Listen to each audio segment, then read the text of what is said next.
What's going on, beautiful people? Thank you for tuning in and for watching my rants. I am eternally appreciative of your appreciation of my videos, and quite frankly, sometimes I am left questioning why on earth would anybody listen to an idiot like myself talk about his experience and his worldview. But I guess it resonates with some of you guys, otherwise you wouldn't be watching, right? So I'll just keep doing it. We'll go with the press release for now. There's some good news that magic mushrooms, psilocybin mushrooms, could potentially become legal, or up for legalization at least, in California. Now, I'm gonna read the article here. It's from The Guardian, and I think this is good news regardless of the outcome. So we'll talk about it. I'm just gonna read the basic premise of the article here, right? So it's from The Guardian. I'm probably gonna forget to put the link for it, but all you have to do on Google is go look up psilocybin mushrooms legalization. It's first or second link, The Guardian, right? So I'll try my best to put the link in there. I schedule the videos and I forget, right? So after marijuana, are magic mushrooms next to be decriminalized in California? As California prepares for the legalization of recreational marijuana, in 2018, one man is pushing for the state to become the first to decriminalize magic mushrooms. Kevin Sanders, a mayoral candidate, you're gonna have to excuse my pronunciation. I came here on a banana boat, okay? So excuse that. Just as long as you understand what I'm saying.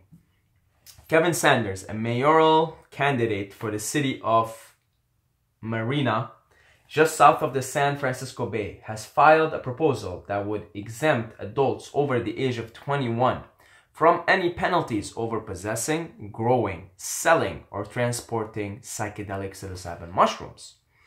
If he can get 365,880 voter signatures by the end of April 2018, I'm reading this article, it was written in November 2017, so just a few months ago, 4 months ago. I guess this is still ongoing, because it says he needs 365,000, a little more than that, voter signature by the end of April. The California Psilocybin Legalization Initiative will be placed on the statewide ballot. Here, let me click on the California Psilocybin Legalization Initiative, see what's going on with that. Okay, it's a document. I'm not going to bother reading it. Sanders thinks that now is the right time because he says the drug can help bridge the current political divide and restore a sense of community. The world is really hurting and everybody's at loss about what's going on right now with Trump, Brexit, the refugee crisis, and everything else. I am at a loss on what to do politically, but the only thing I feel like we could do is to get psilocybin into more people's hands, he said.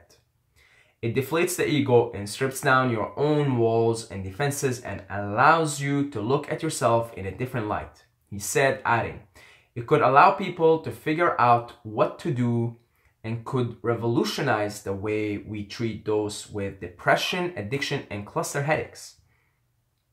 A profound magic mushroom experience helped Sanders get over a debilitating 5-year heroin addiction in 2003 when he was 32. I got to the root of why I made a conscious decision to become a heroin addict. I've been clean almost 15 years. California is one of the 8 states where voters have legalized marijuana for recreational use, even though it's still included in the federal government's list of Schedule 1 drugs. Sanders and Kitty Merchant, who is the co-author of the measure and his fiancée, believe that magic mushrooms, also listed as Schedule 1 drugs, are the next logical step. I think we have learned a lot from marijuana and we're ready as a society, he said. So far, we have about 1,000 signatures. Again, this was back 4 months ago. I don't know what's going on with this, but plan to ramp up signature gathering efforts in early December at college campuses, etc., etc., etc. So, and then it goes on about the effects and its potential for curing anxiety, depression, etc. So that's where the article is. Now, I don't know what's going on with this. If somebody, I'm not from the States, I'm from Canada, but if somebody from California is onto this, please let me know in the comment what's going on with this. At least what you know, it says they have to get it before April. Now, I don't know. Again, I'm completely clueless, so I'm just gonna go ahead and assume that it's not gonna get decriminalized. I'm gonna go ahead and assume they're not gonna get enough signatures, right? However, I mean, if they manage to, oh my God, like I'll fucking move to California. I swear to God, I'll move to California. If mushrooms become decriminalized or legal, I will start to fucking pack my shit and go to California, okay? But even if it doesn't, now they're trying to put it out on the ballot, right? To decriminalize it, which is, you know, usually the drug will go through the first step of decriminalization before it becomes legal for medicinal use, before it becomes legal for recreational use. And that's sort of the process that marijuana has been going through for the last 30 years or so more, which is a ridiculous fucking thing. Like, this is a plant. Who the fuck are you to tell me what I want to consume and what I don't? Plus, like, you know how much benefits hemp has? Like, fuck, it's crazy. It's crazy. So, I mean, that is ridiculous. It's ridiculous that you tell people, hey, you can't plant this, and you know, it's illegal to fucking put it in your backyard. It's like, who the fuck are you to tell me this? Like, who are you to tell me this is a plant, it grows, I can get the seeds and can grow it, and it grows pretty fucking easy. Who are you to tell me? Like, who the fuck, who put you as authority? What are these rules and laws that you're telling me I shouldn't do? It's really stupid. Anyway. Good thing, let's stay positive here and not get all preachy and revolutionary on you guys.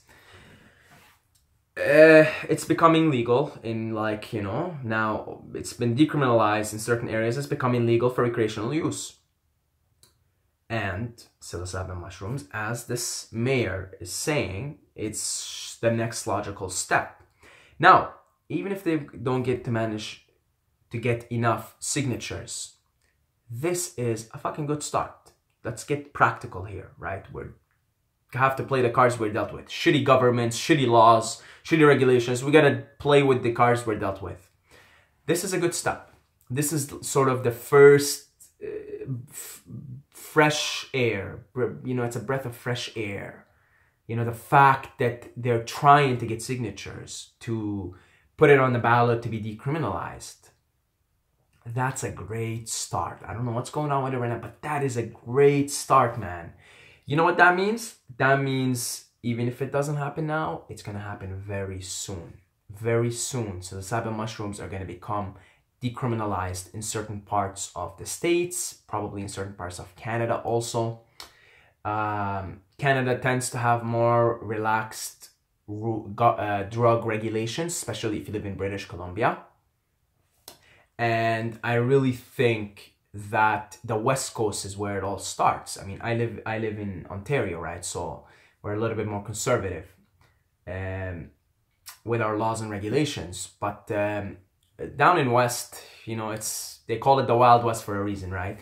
And I think that positive change always starts from the West Coast. It just seems to be, I gotta get the fuck out of here. I gotta go to the West Coast, man. If it's in Canada or if it's in America, I gotta go to the West Coast, okay? And it's known to be a place for hippies and druggies and junkies and you name it. Fucking transvestites and basically anybody who wants to be accepted, tolerated for who they are and blah, blah, they tend to go to the West Coast, right? Nice weather too. Anyway, I'm going on tangents here. But if it becomes decriminalized in California, which to me, this fact that they're trying to get signatures will happen soon, sooner than we think. Maybe within the next 5 years. If we can get within the next 5 years, psilocybin mushrooms to be decriminalized, and a lot of good studies are coming up now on the benefits of them.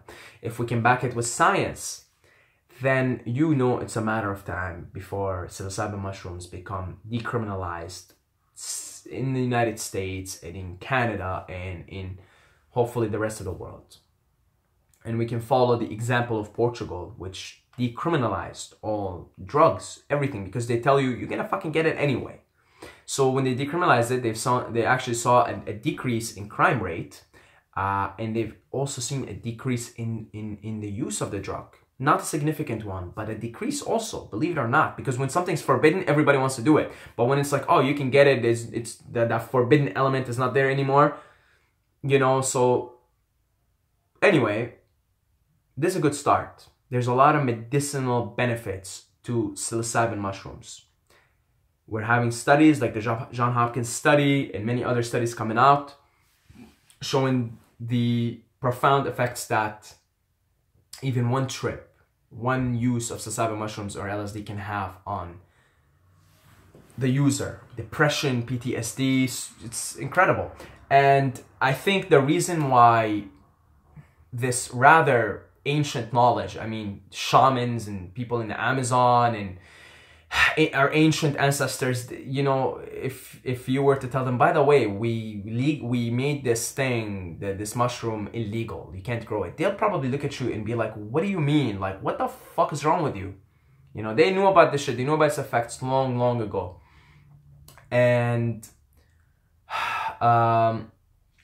it should be a no-brainer, obviously. Like, it should be a no-brainer, but it isn't. In modern society, it isn't. Apparently, this is too dangerous. And I think, my personal view on this, the reason why it's things like marijuana and psilocybin mushrooms have to go through these trials before and all this rigorous testing is because of pharmaceutical companies. I think a lot of them would go out of business if things like psilocybin mushrooms and marijuana, where you can grow them, where the person can grow them and use them without having to be dependent on buying a drug. I think the pharmaceuticals, the lobbies, really are doing the best they can, but it's, you know, the truth, you can't hide the truth. It's like the sun and the moon. Is that what the Buddha says? You can hide it, but not for too long. Not for too long. You can fucking have cloudy days, but at some point you're gonna have sunny days and you're gonna see the sun. Okay, right now it's fucking hidden here. It's been cloudy all fucking week. But it will be sunny at some point and we will see the truth. And in the same way, you can't hide it. And I think what's going on is the pharmaceutical companies, they're lobbying, right? Because they know, holy shit, like if psilocybin mushrooms, if people start growing their own thing, they fucking start to grow their own psilocybin mushrooms and they take it and they don't need antidepressants anymore and they don't need Advil for their headaches and they don't need a bunch of things. It's like, yeah, they're tripping balls. They're tripping balls, but not the right trip. They should probably trip actual balls and then they realize their place in the universe, have an ego dissolution experience to realize their place in the universe. So they're probably not tripping balls. That's their problem. They should try and trip balls. But in the conventional sense, they're tripping balls because they know they can lose so much money. Anyway, good start. I just wanted to bring it up. That's all I wanted to do here. Just bring it up. Hey, this is maybe happening. It's gonna happen soon, you know, and I can't wait. I can't wait. California, I will see you soon. That's it. God bless you all. I love every single one of you. You guys are all amazing, wonderful beings. But don't forget to subscribe or you're gonna sleep with the fishes.